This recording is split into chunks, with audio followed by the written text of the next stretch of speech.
और मैं भोजन करूंगा, आलस्य में पड़ूंगा। तब राम सेवा में सदा सजग। लक्ष्मण जी जब सोते नहीं थे, उनके लिए कुटी की जरूरत क्या। भाई और भाभी जब कुटी में सोते हैं, लक्ष्मण बाहर चट्टान पर सजग प्रहरी की तरह धनुष लेकर रात भर भाई और भाभी की सुरक्षा में जंगल में तत्पर रहते हैं। भाइयों, अब यहां राम का एक चरित्र 2 मिनट में आपको बताऊं। राम जी जब चित्रकूट में आकर रुके, कुटी बन गई और ठहर गए, तो देवताओं के मन में घबराहट आई। क्या? बड़ी मुश्किल से तो अयोध्या से निकाला कि हमारा काम हो, क्योंकि देवताओं का तो मतलब था जल्दी रावण का वध हो और हम लोगों का अत्याचार बंद हो। पर देवता घबराए कि ये लो, आम से गिरे तो बबूल में अटके। अयोध्या से बड़ी मुश्किल से षड्यंत्र करके निकाला भी, तो चित्रकूट में फिर कुटी बना करके बैठ गए। तो सब देवता आए चित्रकूट में प्रभु को याद दिलाने के, प्रभु हम लोग किस कारण आपने अवतार लिया है, इस बात को थोड़ा ध्यान रखिए। अब तो दुष्ट दानव को संहार कीजिए, अब तो भारत भूमि को रावण के अत्याचार से मुक्त कीजिए। लेकिन भाइयों ध्यान देना, 3 तरह के लोग आए राम से मिलने के लिए, VVIP, VIP और ऑर्डिनरी। तो ये देवता पहले आए तो राम जी ने दूर से ही ठीक है ठीक है ठीक है ठीक है ठीक है ठीक है, मैं ध्यान रखूंगा, मैंने पास नहीं आने दिया VVIP को। और उसके बाद मुनि महात्मा आए तो उनसे भी डिस्टेंस बनाए रखा, VIP से भी डिस्टेंस बनाए रखा। क्यों? कोई मुनि आता है तो राम पहले आगे बढ़कर जमीन पर लेट जाते हैं, यानी 5 फीट की दूरी बना लेते हैं, और महात्मा करे क्या, दूर से ही आशीर्वाद देकर चले जाते हैं। लेकिन जो गरीब लोग थे, चित्रकूट के आदिवासी कोल भील गरीब, उन्होंने जब सुना कि हमारा राजा आया, वो भी आए, पर हिम्मत नहीं, वो दूर बैठे, कोई 10, कोई 5, कहीं 20, कहीं 25 झुंड बनाकर अलग अलग बैठे दूर से दर्शन कर रहे थे। भगवान राम समझ गए क्या कि माता कैकेयी ने जंगल भेजा है, अयोध्या का एक सिपाही साथ नहीं आने दिया, और अयोध्या का एक पैसा लेकर राम को बाहर नहीं निकलने दिया। रावण चाहता है क्या, युद्ध भूमि भारत बने, इसीलिए उसने भारत में छावनी कायम की थी। क्यों? कि अगर युद्ध में हारना जीतना तो अलग, लेकिन जहां युद्ध होगा, युद्ध में अग्नि में, वो देश तो यूं ही खत्म हो जाएगा। इसलिए रावण चाहता था कि युद्ध हो भी तो दंडक वन में हो, विश्वामित्र आश्रम पर हो। लेकिन ये कैकेयी की राजनीति थी क्या कि भारत के युद्ध को उसने लंका में ढकेला, और न भारत का एक पैसा लगने दिया और न भारत का एक सिपाही लगने दिया। आज तक राम रावण के युद्ध के समान युद्ध कोई नहीं हुआ। लेकिन शायद इसी से प्रेरणा प्राप्त करके बापू ने स्वयं सेवकों की कल्पना की, और इसी से प्रेरणा प्राप्त करके सुभाष चंद्र बोस अकेले निकल पड़े और उन्होंने गवर्नमेंट कायम कर दी, आजाद हिंद फौज कायम कर दी। क्यों? यही राम का आत्मविश्वास। राम घर से अकेले निकले, फौज कहां से बनी? जरा देखो फौज बनाने का तरीका। ये जो सार्वजनिक जीवन में काम करने वाले नेतागण हैं, उनके लिए ये बड़े काम की बात है। देवता आए तो दूर से नमस्कार, मुनि महात्माओं को दंडवत। लेकिन भगवान ने किया क्या, जहां वो गरीब लोग बैठे हुए थे दूर, भगवान मुस्कुराते, टहलते, घूमते फिरते अचानक उनके बीच में जाकर बैठ गए। अपने बीच में एकदम बैठे देखकर जमीन पर जितने कोल भील हैं, कहते हैं प्रभु, अरे तो आप कोई गैर हैं क्या? आप तो हमारे अपने हैं, अब तो हमें 14 साल आपके साथ बिताना है। अयोध्या के लोग मेरे कोई काम नहीं आएंगे, मिथिला के लोग मेरे कोई काम नहीं आएंगे। यहां अगर कोई जरूरत पड़ेगी तो यहां तो आप लोग ही मेरे मददगार हैं। सुनते ही कोल भील आगे बढ़कर कहते, बस तो अब शाम से रहो, कोई फिक्र नहीं, जहते तुम्हें अहेर खिलाओ। इन जंगली जानवरों का अब कोई खतरा नहीं, अब तो हम आपको शिकार कराएंगे। क्यों? ये कदम कदम हम लोगों का देखा है, लेकिन एक शर्त है, आज्ञा देने में संकोच नहीं करना। नाथ न सकुचब आयस देता, मैं सेवक परिवार समेता। राम ने एक व्यवहार से सारे आदिवासियों को अपने झंडे के नीचे लाकर खड़ा कर दिया।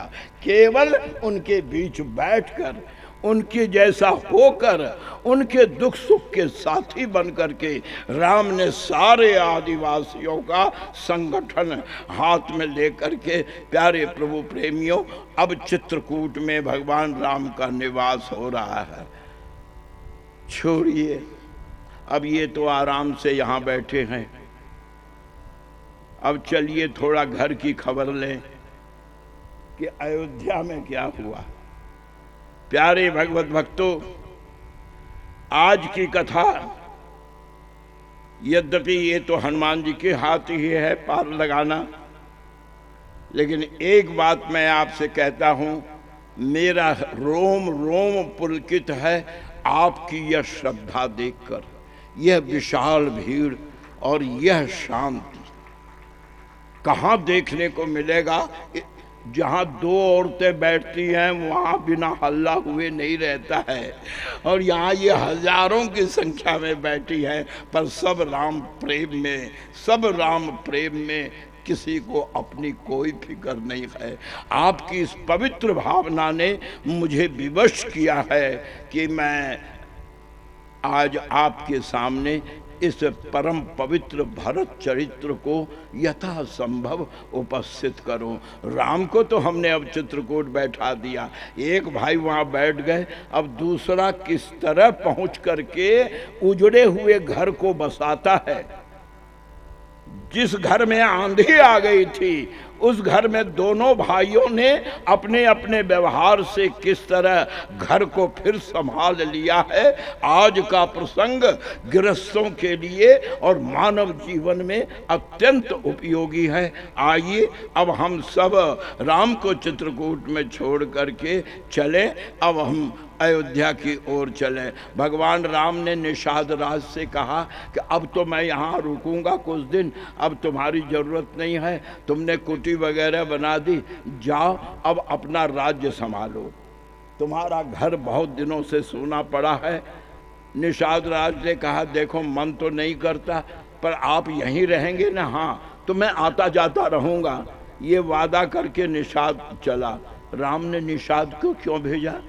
इसलिए भेजा कि राम जी जानते हैं कि मैं चला आया, सुमंत मंत्री से मैंने कहा था कि रथ लेकर जाओ, लेकिन सुमंत तो वहीं गंगा किनारे पड़ा होगा, वो तो मूर्छित वहीं पड़ा होगा। सुमंत को अयोध्या पहुंचाने की जिम्मेदारी भी प्रभु मन में एहसास कर रहे हैं, इसलिए निषाद से कहते हैं अब आप लौट कर जाइए। और प्यारे प्रभु प्रेमियों, राम को प्रणाम करके निषाद फिर जब गंगा के इस पार आया, ओह, मंत्री की तो बात क्या, निषाद ने देखा क्या, वो जो रथ के घोड़े थे,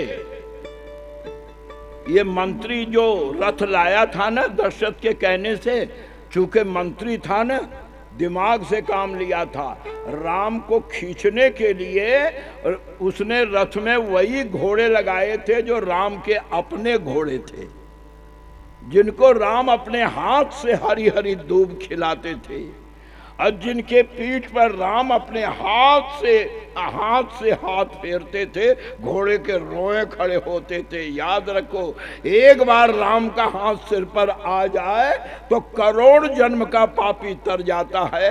क्या किस्मत इन घोड़ों ने पाई थी कि रोज प्रातः काल भगवान राम प्यार से उन्हें सहलाते हैं, उनके पीठ पर हाथ फेरते हैं। और ये घोड़े भी राम के सिवा अगर और कोई रथ पर बैठे तो ये चलने को तैयार नहीं है।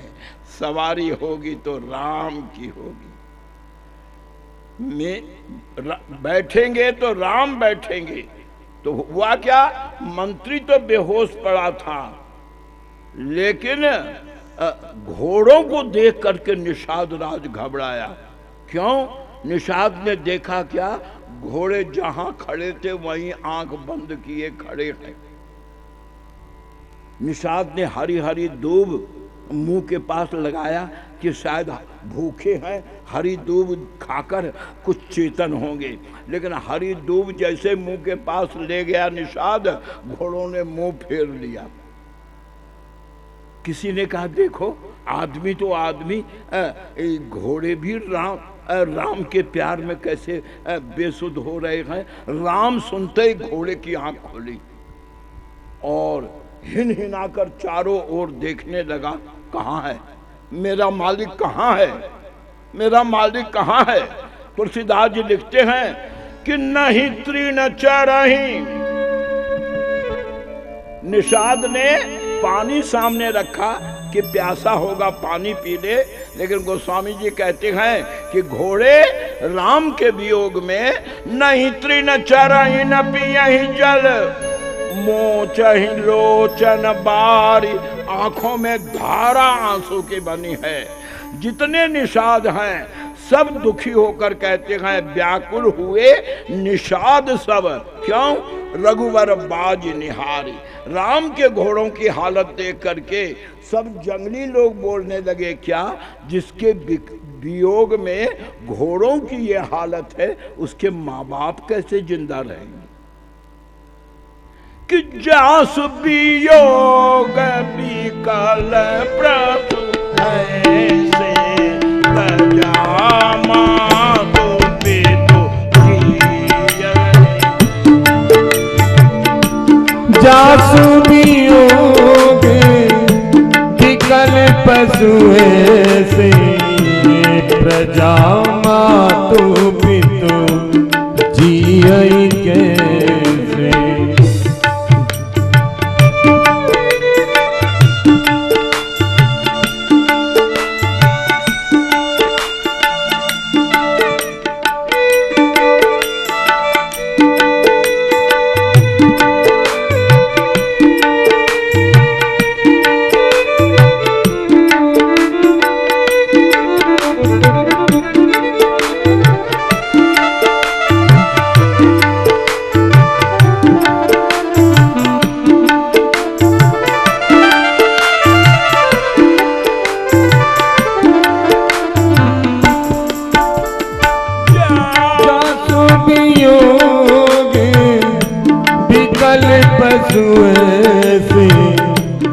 प्रजा मातु पितु जियहि कैसे।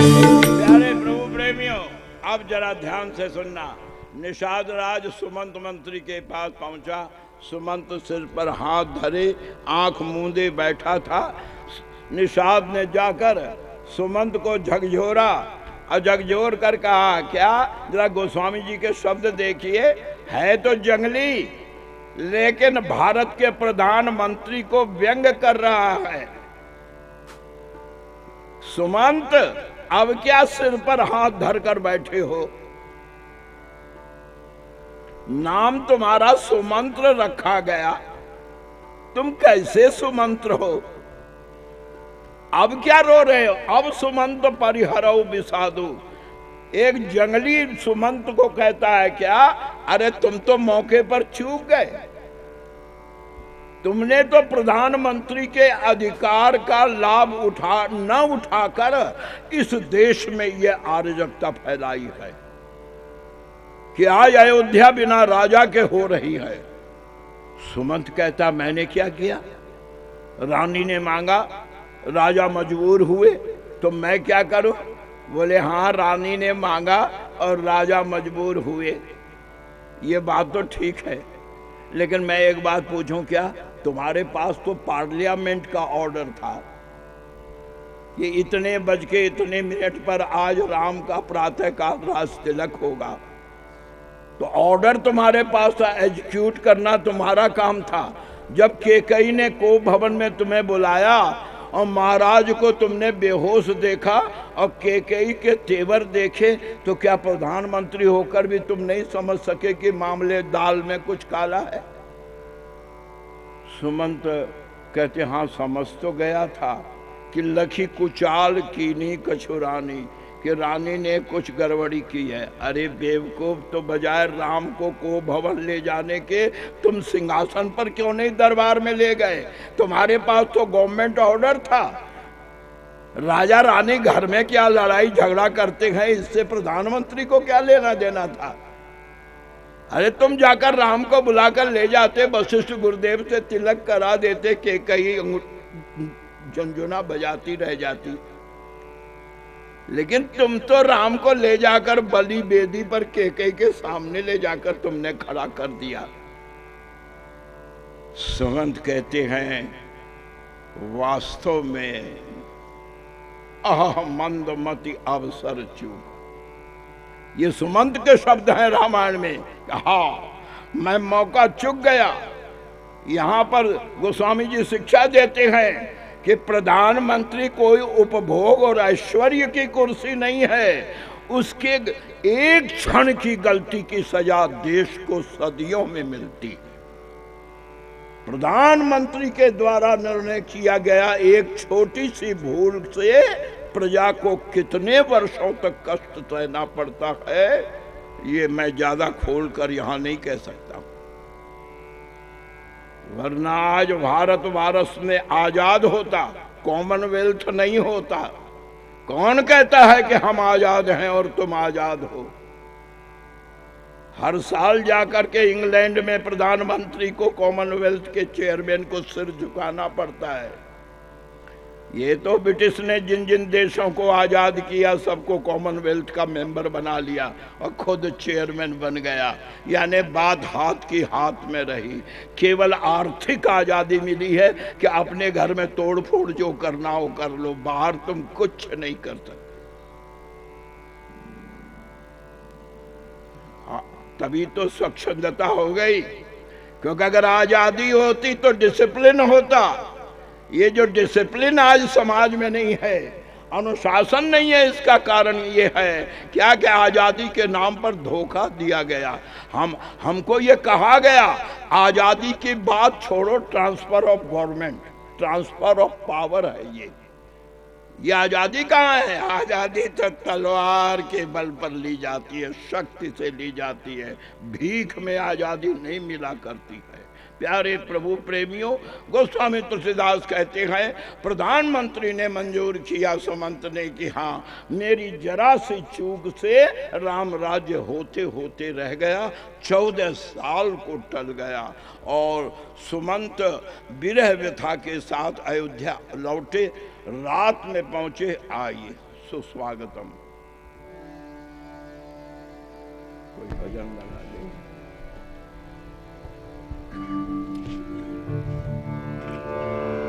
रघुनंदन राघव राम हरे, सिया राम हरे, सिया राम जय हो।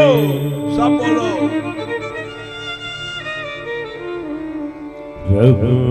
रघुनंदन राघव राम हरे, सिया राम हरे, सिया राम हरे। रघुनंदन राघव राम हरे, सिया राम हरे, सिया राम हरे। रघुनंदन राघव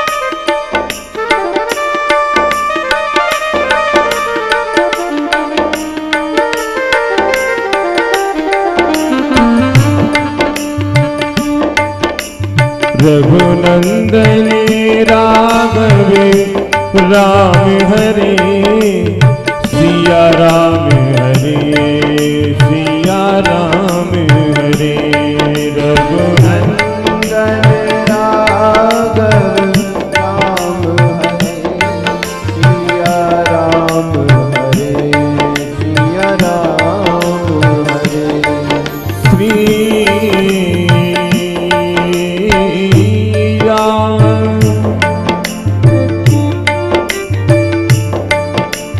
क्षण भंगुर जीवन की कलिका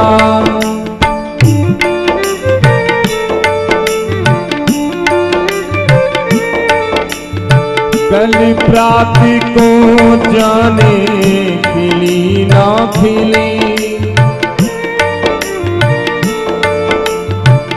मलयागिरी की सुचि शीतल मंद सुगंध समीर मिली ना मिली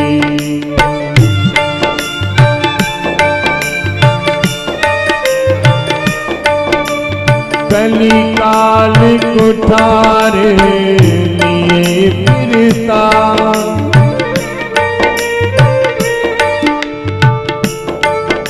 तन नम्र से चोट झिली ना झिली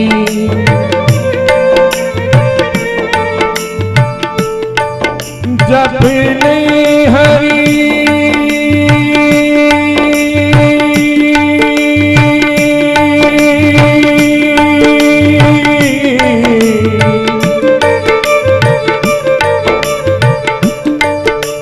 जपने हरि नाम हरि रसना फिर अंत समय में हिली ना हिली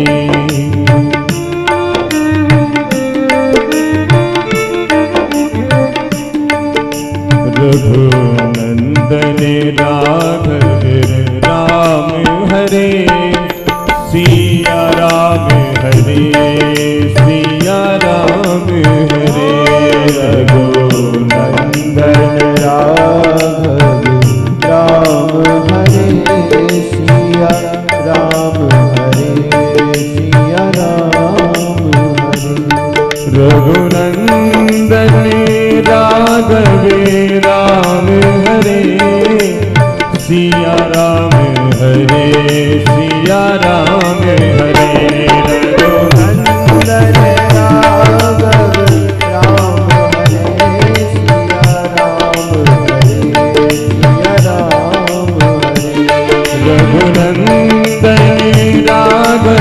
राघव राम हरे सिया राम हरे सिया राम हरे रघुनंदन राघव राम हरे सिया राम हरे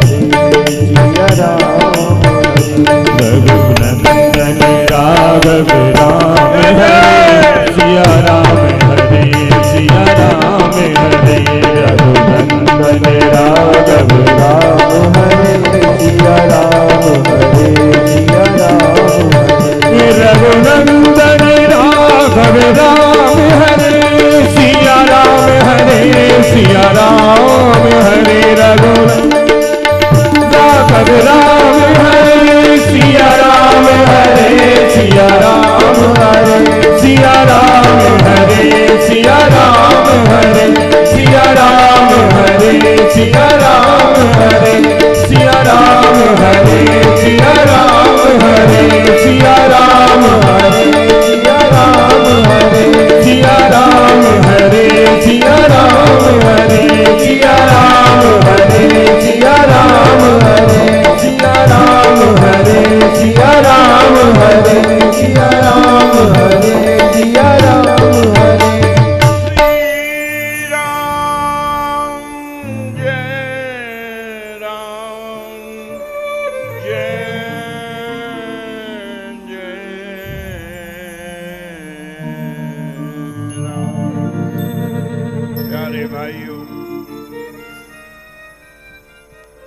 निषाद राज के समझाने पर प्रधानमंत्री सुमंत जब रथ लेकर अयोध्या जाना चाहता है, घोड़े रथ में बैठ लगने से इनकार करते हैं। अंत में निषाद ने अपने 4 कुशल व्यक्तियों को साथ दिया जो रथ और घोड़ों को संभाल कर लेकर के सुमंत को अयोध्या की ओर चले।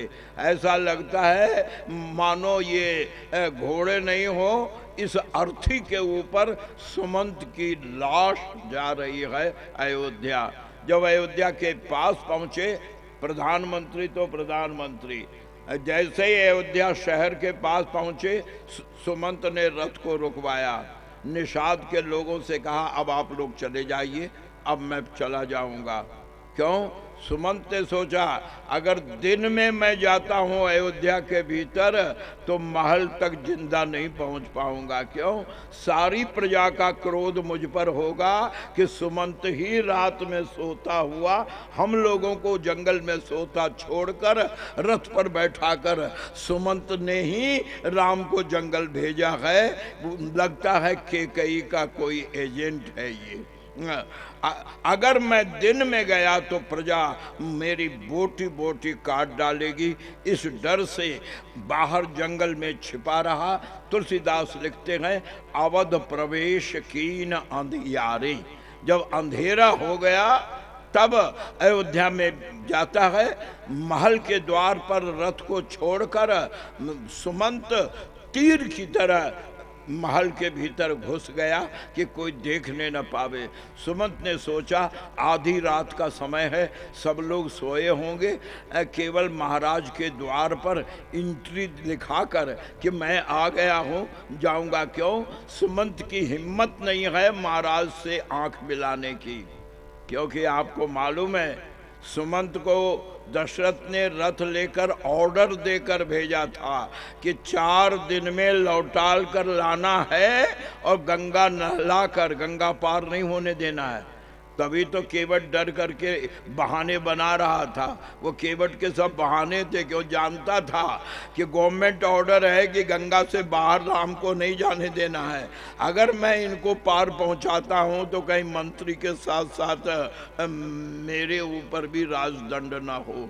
गोस्वामी जी कहते हैं, सुमंत भीतर पहुंचा ये बताने के लिए कि मैं आ गया हूं, लेकिन भाइयों सब तो औंधे पड़े थे।